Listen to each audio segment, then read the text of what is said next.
नमस्कार दर्शक मित्रों, दमन न्यूज में आपका स्वागत है। समाचारों की शुरुआत करने से पहले एक नजर डालते हैं आज के मुख्य समाचारों पे। वलसाड नगर पालिका की उपचुनाव में 5 में से 4 बैठकों पर भाजपा ने किया कब्जा।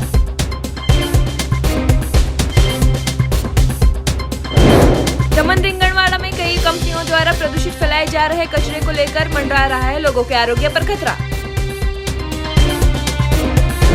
दमन मरवड़ ग्रुप ग्राम पंचायत में ग्राम सभा का हुआ था आयोजन।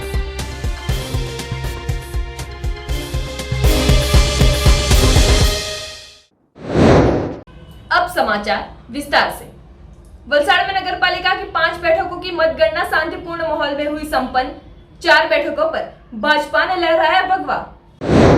वलसाड नगर पालिका की 5 बैठकों के उपचुनाव की मतदान प्रक्रिया रविवार को शांतिपूर्ण माहौल में शुरू हुई थी। उसके बाद मंगलवार को मतगणना हो सुबह से ही चहल पहल शुरू हो गई थी। 5 बैठकों के उपचुनाव में भाजपा, कांग्रेस और अपक्ष मिलाकर कुल 12 उम्मीदवार मैदान में उतरे थे। 10 टेबलों पर 5 राउंड में मतगणना आयोजित हुई थी, तो उम्मीदवार भी अपने समर्थकों के साथ मतगणना स्थल वलसाड बाई आवाबाई स्कूल पर पहुंचे थे और परिणाम की निगाहें गड़ाए हुए थे। साथ ही मतगणना के केंद्र पर चुस्त पुलिस बंदोबस्त भी बिठाया गया था। उसी के बीच परिणाम घोषित होते एक बैठक अपक्ष और चारों को बैठकों पर भाजपा ने अपना भगवा लहराया था। वार्ड नंबर 1 पर भाजपा के उम्मीदवार सतीश पटेल और किरण पटेल, वार्ड नंबर 5 में हितेश भंडारी, वार्ड नंबर 6 में विमल गजदर भाजपा पक्ष और वार्ड नंबर 2 में अपक्ष उम्मीदवार विकास राजेश पटेल विजेता बने। और उमरगाम में भी नगरपालिका वार्ड में भी मनीष राय भाजपा पक्ष के उम्मीदवार विजेता बनते सभी कार्यकर्ताओं ने उत्साह देखा गया था। सभी कार्यकरों ने पटाखे फोड़कर विजय उत्सव मनाया था।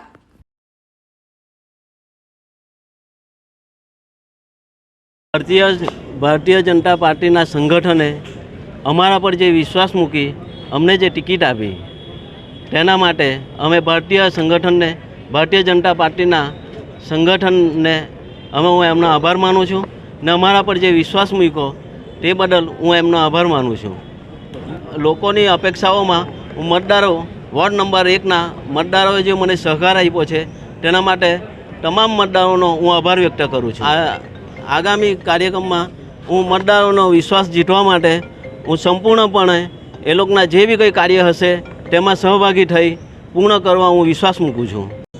પહેલે તો મારા વોર્ડ નંબર 2ના જે તમામ મતદારો છે તેમને પહેલે શુભેચ્છા આપું છું કે મને વિજયથી ચૂંટાઈને મોકલેલો છું। એમના પ્રજાના કામ મારે કરવું છે। જે અધૂરા કામ છે તે મારે બધા કામ કરવું છે। दमन के रिंगणवाड़ा क्षेत्र में खुले में कई कंपनियों द्वारा कचरा फैलाया जा रहा हो। जहरीला और बिन जहरीले कचरे को लेकर पशुओं के साथ लोगों के आरोग्य के सामने मंडरा रहा है खतरा।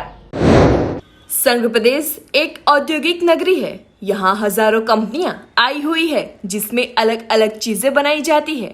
तो पिछले कई समय से अलग अलग कंपनियों द्वारा कचरे का निकाल किया जाता है, पर कचरे को सही जगह पर सही तरीके से डाला जाए उसके लिए कई सारी दमन में डंपिंग साइट बनाई गई है। उसके बावजूद भी कंपनी संचालकों द्वारा इस बारे में कुछ योग्य कार्यवाही नहीं करके ऐसे ही खुले में कचरे को फेंक दिया जाता है, चाहे फिर वो जहरीला हो या बिन जहरीला। तो ऐसा ही कुछ दिखाई दे रहा है दमन के रिंगणवाड़ा सरकारी जमीन जो OIDC लैंड 2 में आती है। यहाँ पे कई सारी कंपनियों द्वारा ऐसे ही खुले में कचरे को फेंक दिया जाता है और वो कचरा जिसे कंपोस्ट होते होते सालों लग जाएंगे। तो ऐसे कचरे में कई बार पशु भी पहुंचे हैं और खाना ढूंढते ढूंढते ऐसे जहरीले कचरे को भी खा जाते हो। कई बार उनके आरोग्य के सामने भयावह खतरा भी मंडरा रहा होता है। आसपास रईसों के ऊपर भी आरोग्य को लेकर खतरे की घंटी बजती हुई दिखाई दे रही है। तो दूसरी ओर आने वाली पीढ़ियों के ऊपर इसकी क्या असर रहेगी, ये तो एक बिन सुलझा प्रश्नार्थ खड़ा होते हुए दिखाई दे रहा है। दिन में तो ठीक, लेकिन रात्रि के दौरान भी ऐसे कचरे को डाल दिया जाता हो। पॉल्यूशन कंट्रोल बोर्ड द्वारा कार्यवाही करके कई कई कंपनियों द्वारा ऐसे कचरे का निकाल किया जाता है। इसके ऊपर सही कदम उठाया जाए, ऐसी लोग आवाज उठ रही है, ताकि आने वाला भविष्य अच्छा बना रहे।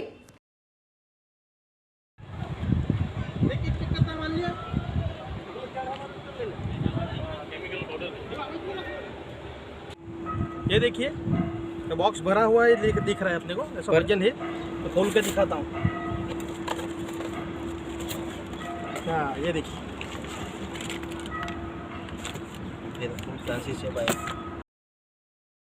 ये देखिए। अच्छा मैं सीधा ये देखिए,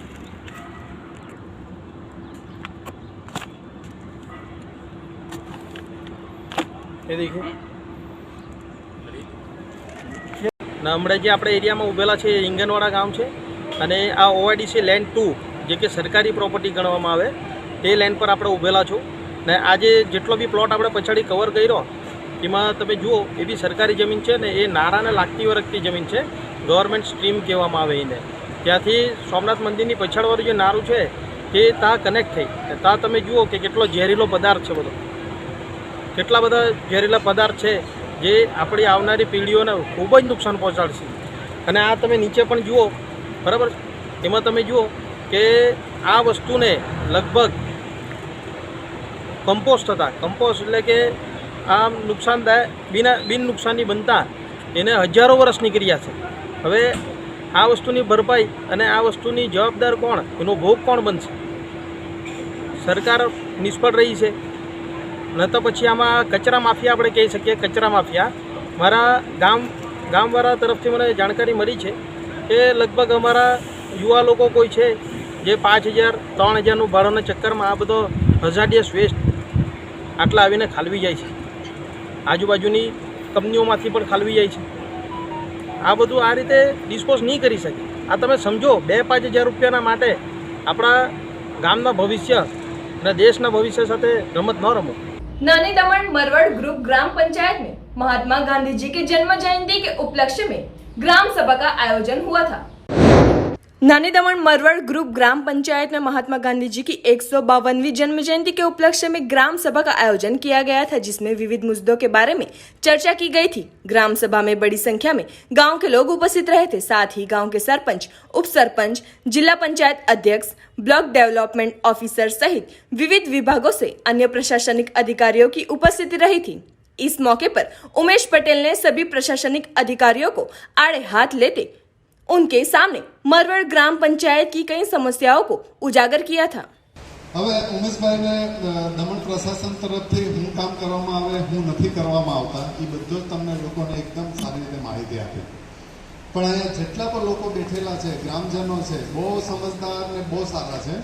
ચાલો તમને એક વસ્તુ કહું કે તમારા પંચાયત એરિયામાં સૌથી બેસ્ટ આંગણવાડી નંદઘર છે કે નથી? છે બધા? એકદમ બેસ્ટ। બીજા કોઈ સ્ટેટ, બીજી કોઈ પણ જગ્યાએ નંદઘર નથી, એવા નંદઘર છે। તમારા પંચાયત એરિયામાં વેલનેસ સેન્ટર, જેને આપણે પીએસસી સબ સેન્ટર તરીકે બોલીને પીએસસી સબ સેન્ટર તરીકેની જેને આપણે ઓળખતા આવ્યા છે, વેલનેસ સેન્ટર તમારા પંચાયત એરિયામાં બધી કરતાં સારા છે કે નથી? બધા જ સારા છે। હવે દમણ પ્રશાસન તરફથી બધી જ જગ્યાએ બધા જ સારા કામો કરવામાં આવી રહ્યા। હવે આપણે એનો ઉમેશભાઈ બોલે એનો આપણે કંઈ અફસોસ પણ નથી અને બહુ ધ્યાનમાં પણ આપણે લેતા નથી। એનું કારણ છે કે ઉમેશભાઈને હું લગભગ 3 ગ્રામ સભામાં સાંભળતો આવતો છું અને એ પોતે પણ અત્યારે સહમત થયા કે અમે જ્યારે મરવડ આવતા હોય ત્યારે પૂરી તૈયારી સાથે આવતા હોઈએ। આપણા માનનીય પ્રમુખ સાહેબ પણ છે, જે માનનીય પ્રમુખ સાહેબે પહેલાં જ કહી દીધું કે દમણ પ્રશાસન અને એ પણ માનનીય આપણા એડમિનિસ્ટ્રેટર સરના માર્ગદર્શનમાં બધા જ ડિપાર્ટમેન્ટ કેવી રીતના કામ કરી રહ્યા છે। હવે થોડીક સમસ્યા હોય એ બની શકે કે ઘણાના પોતાના પર્સનલ ઇસ્યુ હોય, ઘણા પોતાની સમસ્યા હોય, તો આ રીતના મંચ પરથી બોલે તો મને વિશ્વાસ છે કે જે પણ ગ્રામ સભામાં અહીંયા ગ્રામજનો ઉપસ્થિત છે એનો પૂરેપૂરો સહકાર મળશે। અને બીજો કે એવી કોઈ વસ્તુ નથી, અહીંયાથી ગ્રામ પંચાયત તરફથી જેટલા પણ રિઝોલ્યુશન, જેટલા પણ ઠરાવ આવશે, જે લાગતા હોય તો ડિપાર્ટમેન્ટને અમારે મોકલવાની જરૂર પડશે, જે સમસ્યાને રૂપે છે એના સમાધાન માટે हमारा तरफ से બધા प्रयत्न કરવામાં આવશે। सर ये बोर्ड शायद 5 या 7 साल से लगा है, तो हमारे ध्रुवील को मालूम होगा, वो जो सामने लगा है। कोई मुझे बता दे कि इसमें एक आध काम हुआ है? कोई बोर्ड लगा उसमें, तो ये एक फॉर्मेलिटी है ना पंचायत। असल में वहां लिखा है 152 birth anniversary Mahatma Gandhi, salute है। बाजू में लिखा है पंचायत राज। क्या है हमारे पास पंचायत राज? कोई है पावर हमारे पास? कोई नहीं है सर। क्योंकि हम जिन को अभी सर हमारे परम मित्र, मैं तो परम मित्र ही करूंगा, वीडियो सर आपके लिए होगा, मेरा तो परम मित्र ही है सर। आपने जो बोला कि 12 मंदिर, ठीक है, नो डाउट, विकास के कार्यों को भी कोई भी मतलब हम लोग आलोचना नहीं कर रहे हैं, लेकिन सर जो एक सीसाइड का जो रोड है वो रोड बन रहा है, बराबर है, जैसे उमेश भाई ने कहा, आपने कहा, बाबू भाई ने कहा, नहीं हकीकत है टूरिस्ट के लिए जरूरी है, लेकिन इससे जो काफी रोजगार, जिससे डेवलपिंग का कोई ये हमें मिलना चाहिए, श्रेय हमें मिलना चाहिए, प्रशासन को, प्रशासक को, जिसको मिले वो तो ठीक है, वो लोग ने किया तो ठीक है, लेकिन सर हमारे गांव वाले को क्या स्टोर था जितना भी निकाल दिया हमारे पंचायत से, तो गांव वाले कमाएंगे, खाएंगे कहा। हमारा गाँवठान ने 67 के शायद तहत भरा था, अभी तक आज तक नहीं भरा। क्यों? गाँवठान तो भरना चाहिए। जब आबादी में सब कायदे में प्रावधान है तो उसको खुला करके थोड़ा सामने लाओ। કે આપણો ઉમેશભાઈ પેલું જે ગ્રાઉન્ડની વાત કરી, આપણી અત્યારે જે અમારી જનરલ મિટિંગ થઈ, અમે ગ્રાઉન્ડને અમે ચર્ચામાં વિષય કરીને ગ્રાઉન્ડને પણ ડેવલપ માટે અમે બીડીઓને બધાને તાકીદ કર્યા જ છે અને એ બદલ પણ આપ્યું છે. બાકી જે એક કહી ગયા કે આપણી ઘણી બધી આમાં છે, તો કંઈક એણે કીધું કે એગ્રીકલ્ચર લેન્ડ છે એમાં કંઈક રેસિડેન્ટ ઝોન કરો અથવા કોમર્શિયલ ઝોનમાં કંઈક ફેરવો, તો આપણું કદાચ 2021નું આપણું જે ગાઈડલાઈન પ્રમાણે કદાચ એ આપણા પ્રધાનમંત્રીશ્રીએ એક આપણને મને સંદેશો આપ્યો કે ભારતના 6 લાખ જેટલા ગામડામાં ડ્રોન કેમેરાના માધ્યમથી એનું સર્વે થઈ રહ્યું છે. બીજી વસ્તુ કે આપણે દરેક પંચાયતમાંથી કે ગવર્મેન્ટમાંથી આપણું સર્વે થતું હોય કે આપણી ગામમાં કેટલી વસ્તી થઈ હોય, એવી રીતે એગ્રીકલ્ચર ડિપાર્ટમેન્ટમાંથી પણ ક્યાં ક્યાં ખેતી થતી છે, એ ખેતીવાડીના અનુરૂપ આપણે જોઈએ તો ગામડું છે તો ગામડામાં ખેતીવાડીની જમીન પણ હોવી જ જોઈએ. એને ટોટલ આપણે રેસિડેન્શિયલમાં નથી આપણે ફેરવી શકતા. તો અત્યારે એ પણ વસ્તી ગણતરીના આધારે જેટલી વસ્તી આપણી હશે એ પ્રમાણે આપણું ઝોન ડિક્લેર કરશે. એમાં સરકારનું કામ સરકાર તો કરતી જ છે, પણ જે રોડ ને બધું કીધું છે ને ઉમેશભાઈ, તો આદર્શ ગામમાં લીધું છે ને આ ગામમાં કોઈ રોડ બાકી રહેશે નહીં. ભલે અત્યારે ખરાબ હશે એટલે શરૂઆતમાં જ કહી દીધું, પણ આ બધા જ વિકાસના કામ તો થવાના થશે. પણ ડેવલપ આપણા દમણમાં પેલા ટુરિસ્ટ આવતા હતા, આપણે દમણ શું જોતા હતા? તમે કહે કે દમણમાં ટુરિસ્ટ આવશે તો જ ધંધો પણ થશે ને. પ્રશાસકશ્રીએ મેં પ્રશાસકનું વાર ઘડી તમે કહે કે પ્રશાસક, પણ દમણ પ્રશાસન તરફથી દીવમાં આપણને સ્ટોલ આપ્યા છે, દીવવાસીઓને આપ્યા છે. એવી રીતે જ્યારે પૂરેપૂરું ડેવલપ થશે તો પ્રશાસન અહીંયાનું ચિંતા તો કરશે કે આ ગામ લોકોનો રોજગાર આજીવિકા છે, તો એના માટે એવી યોગ્ય તમે કીધું કે ફોરેસ્ટ ડિપાર્ટમેન્ટ છે, તો એના માટે વાર્તાલાપ કરીને એમને કોઈ બીજી જગ્યાએ આપણી વિસ્તારમાં કોઈ ફોરેસ્ટની જે જગ્યા હશે ગૌચરણની, તે ફોરેસ્ટને એને આપશે અને આ જગ્યામાં કંઈક ડેવલપનું કામ કરશે. એટલે આવું ને કંઈક તો કામ સારું થશે, એ હું આશાવાદી છું, નિરાશાવાદી નથી. પણ તમારી ઘણી બધી સમસ્યાઓ તમે આરોપ બધી જગ્યાએ જે સમસ્યા આપણે કહીએ કે સુરક્ષા એમ નહીં મળી છે અહીંયા સુરક્ષા. ગરીબમાં ગરીબ માણસોને આજે સુરક્ષા મળી છે એટલે તો આજે કેસ થાય છે અને તેના પર FIR થાય અને તેને ઘણી બધી કલમોના માધ્યમમાં પણ હોય છે માણસો. ગામ ભાઈ પંચાયતની સાહેબ ગ્રાન્ટ આવે, પંચાયતના તમામ પાવર્સ બધા છીનવાઈ જાય, પંચાયતની પોતાની જવાબદારી નહીં આપે, સફાઈ કર્મચારીના લઈ લેવાય, સેક્રેટરી પૂછવા આવે તો સેક્રેટરીને અમારે પૂછવાનું સાહેબ કે આ કામ થાય કે અરે બર્થમાં પંચાયતની મિસ્ટેકથી કરેક્શન કરવાનું હોય. પંચાયતે જ્યારે મોનિટરિંગ કરી જે કોમ્પ્યુટરાઇઝ કર્યું ત્યારે કોમ્પ્યુટરમાં પંચાયતના માણસોથી ભૂલ થઈ ગઈ. અમારા પર જૂનું બર્થ હોય, જૂનું ડેથ હોય, તે જૂના ડેથમાં બરાબર નામ હોય ને પંચાયતે કોમ્પ્યુટરમાં ઊંધું નામ થઈ ગયું તો બધી પરમિશન ક્લિક કરવાની ને પહેલા નામનું દાવામાં તો ચાલી જાય, પાછો માણસ મરીને બીજો જન્મ લઈને પાછો બર્થ મળે તેટલો સમય લાગે. પહેલા તો પંચાયતમાં ગ્રાન્ટ આપતા તો બી કામ થતા, હવે તો પંચાયતથી પોતાનું ગ્રાન્ટનું કામ કરવાનું હોય તો આપણે પૂછવા જરૂર સાહેબ આ કામ થાય ને. બધા મને ઘણા કહે પંચાયતમાં આમ થયું, પંચાયતમાં ભ્રષ્ટાચાર થયો, પંચાયતમાં તે થયું, તો ભાઈ સેક્રેટરી તો તમારા જ હતા, BDO તો તમે બધા રહી, ડેપ્યુટી કલેક્ટર તો તમે જ રહી, કલેક્ટર તો તમારા જ ડિપાર્ટમેન્ટના રહી, તો तो सरपंच खाई जाए तो सेक्रेटरी ने जिला पंचायत ऊपर सुधीना लेवलना अधिकारी શું કરે? પણ સરવાળા ઉપર તો તમે પંચાયતના ગ્રાન્ટ કાપે, એની સત્તા કાપે, નુકસાન તો પ્રજાનું થાય. આજે નાનામાં નાના કામ માટે અમારે બધા હેરાન થવાનું, 3-3, 6-6 મહિના એક વર્ષ આટા મારવાના અમારે. એ સાહેબ પંચાયતોને પાવર્સ આપો. કોઈની હિસાબે મહાત્મા ગાંધીજીનું નામ લઈને આપણે હોર્ડિંગ મારીને આપણે કામ કરતા હતા. મહાત્મા ગાંધીજી શું કીધું કે જ્યાં સુધી સેવાળાનો માણસ મજબૂત ન થાય ત્યાં સુધી દેશનો વિકાસ શક્ય નથી. અમે નરેન્દ્રભાઈ મોદીજી લાસ્ટ ટાઈમ ઉપર જ્યારે ભાષણ આપતા હતા, નરેન્દ્ર મોદીજીએ બી કીધું કે પંચાયતોને મોસ્ટ પાવરફુલ બનાવો. આજે દિવસે દિવસે પંચાયતનો સત્યાનાશ થાય. आम आदमी पार्टी द्वारा लखीमपुर किसान नरसंहार में शहीद हुए किसानों को दी गई श्रद्धांजलि।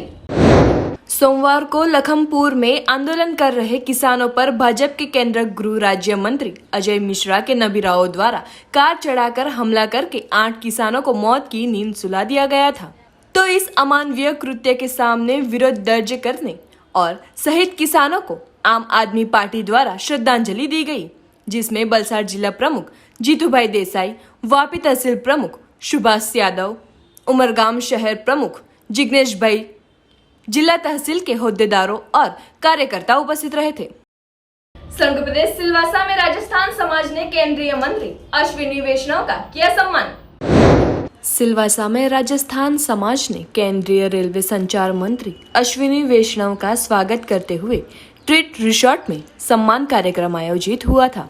कार्यक्रम में दादरा नगर हवेली में रहते राजस्थान राज्य के वैष्णव समाज, ब्राह्मण समाज, राजपुरोहित समाज, माहेश्वरी समाज, अग्रवाल, जैन, माड़ी, पटेल, मेवाड़, सिरवी इत्यादि समाज द्वारा मंत्री अश्विनी वैष्णव को राजस्थानी साफा पहनाकर पारंपरिक तौर पर सम्मानित किया गया था। गौरतलब है कि अश्विनी वैष्णव राजस्थान के जोधपुर के रईस और पूर्व IAS ऑफिसर है। उनको जुलाई 2021 में मोदी सरकार में रेल संचार और टेक्नोलॉजी मंत्री बनाया गया है। साथ ही अश्विनी वैष्णव को दादरा नगर हवेली लोकसभा की आयोजित उपचुनाव में भाजपा के प्रभारी की जिम्मेदारी सौंपी गई है। 51 वर्षीय अश्विनी वैष्णव के सिर पर दादरा नगर हवेली में भाजपा को जीत दिलवाने के लिए बड़ी जिम्मेदारी दी गई है। उन्होंने 2 दिनों की दादरा नगर हवेली की मुलाकात के दौरान भाजपा कार्यकर्ताओं को मिलकर उत्साह बढ़ाया था। उन्होंने बताया कि भाजपा के जीत से दादरा नगर हवेली के विकास को ज्यादा गति मिलेगी। कार्यक्रम में वरिष्ठ भाजपा नेता और विनीत मुंद्रा, शांतिलाल पुजारी, वीरेंद्र राजपुरोहित, अजय देसाई, उद्योगपति चंद्रकांत पारेख, फतेह सिंह चौहान सहित कई अग्रणी उपस्थित रहे थे। 2021 से भारत के रेल संचार और इलेक्ट्रॉनिक्स और सूचना प्रौद्योगिकी मंत्री के रूप में कार्यरत है। आप एक भारतीय राजनीतिज्ञ और भारतीय जनता पार्टी के सदस्य हैं। 28 जून 2019 से आप राज्यसभा ऊपरी सदन में उड़ीसा राज्य का प्रतिनिधित्व करने वाली भारत की संसद के सदस्य हैं। वह केंद्रीय मंत्री बने और आपको 7 जुलाई 2021 को रेल मंत्रालय और सूचना प्रौद्योगिकी मंत्री का पद दिया गया। आप मूल रूप से जोधपुर जिले के पिपार के रहने वाले हैं। बाद में आपका परिवार जोधपुर में बस गया। आपका जन्म 1970 में जोधपुर में एक बैरागी परिवार में हुआ था। आपने 1991 में MBM engineering college JNBU Jodhpur Rajasthan से इलेक्ट्रॉनिक्स और संचार इंजीनियरिंग पाठ्यक्रम में स्वर्ण पदक के साथ स्नातक किया और फिर आपने IIT कानपुर से MTech पूरा किया। आपकी 1994 में IAS के अखिल भारतीय रैंक 27 होने वाला आपका स्वागत सत्कार। ये आपका मेरे ऊपर ऋण है, जो आपका स्नेह है वो मेरे ऊपर ऋण है। साथियों, कुछ 2-2.5 महीने पहले भारत के तपस्वी प्रधानमंत्री नरेंद्र भाई मोदी जी ने जब अपनी कैबिनेट का रीशफल किया तो मुझे एक दायित्व दिया। ये उसका आशीर्वाद है। मैं सबसे पहले आप सब की तरफ से प्रधानमंत्री श्री नरेंद्र भाई मोदी जी को धन्यवाद देना चाहता हूँ, आभार प्रकट करना चाहता हूँ कि आप सबको गौरवान्वित किया उन्होंने। ये मेरा गौरव नहीं, ये आपका गौरव। इस तरह के प्रधानमंत्री किसी भी देश में, किसी भी समाज में, किसी भी राष्ट्र में मिलने ही पैदा होते। हम सब जानते हैं 50 वर्षों तक जिन्होंने राज किया, कुछ तो ऐसे भी लोग हैं कि एक परिवार में जन्म लेते ही जैसे भारत का पट्टा निकला। 50 वर्षों तक राज किया, लेकिन देश के लिए क्या है? बेड़ियों में जकड़ के रखा। व्यापार जगत हो, इंडस्ट्री हो, किसान हो, विद्यार्थी हो, महिलाएं हो, क्या क्या उनके लिए? कुछ भी नहीं। एक देश को ऐसी जगह पे लाके रख दिया कि हम पता नहीं अपने आप से ही जूझते रहे। आप सब जो इंडस्ट्री में हो, आप सब जानते हो, यहाँ पर जो आप काम करते हो, आधे से ज्यादा टाइम आपका लग जाता है नियमों में, कानूनों में, पचड़ों में, जमीनों में। ये ऐसा एक मकड़ जाल बना के रखा गया 50 वर्षों में। आप देखो, इसको सफाई करने का दायित्व, आपकी जिंदगी को सुधारने का दायित्व लिया मोदी जी ने। 1500 कानून मोदी जी ने पिछले 7 सालों में हटा दिए, साफ कर दिए। तो लग रहा है कि हमारे जो व्यापारी समाज पूरे दादरा नगर हवेली के, कि पूरे 2009 से भारतीय जनता पार्टी के साथ आप जुड़े हैं। और जब मेरे को याद है कि 2009 का जब मैं चुनाव लड़ रहा था, जब ये एक ऐसा माहौल था कि मेरे को मिलने के लिए, आने के लिए भी लोग डरते थे। तो माहौल से निकलने का काम वो अगर किया है तो राजस्थान समाज ने किया। आप लोग एक व्यापारी समाज से आते हो, और जो विकास दादरा नगर हवेली में जो हुआ है, वो विकास के भागीदार राजस्थान समाज भी है। क्योंकि हमने जो कार्य किया, हमारे माननीय प्रधानमंत्री श्री नरेंद्र भाई मोदी जी के नेतृत्व में भारत देश का पूरा विकास हुआ। हमारे प्रदेश में 150 सीट की मेडिकल कॉलेज साइले में चालू की, और उसमें हमारे व्यापारी समाज के बेटा बेटी पढ़ने वाले हैं। समाचारों के अंत में आइए एक नजर डालते हैं आज के मुख्य समाचारों पे। वलसाड नगर पालिका की उपचुनाव में 5 में से 4 बैठकों पर भाजपा ने किया कब्जा।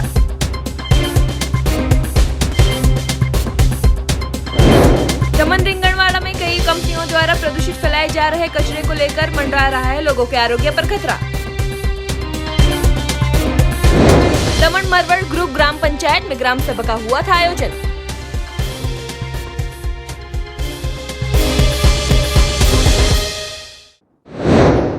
तो ये थे दमन न्यूज के अब तक के समाचार। नए समाचार, नई घटनाओं के साथ हम फिर मिलेंगे। नमस्कार।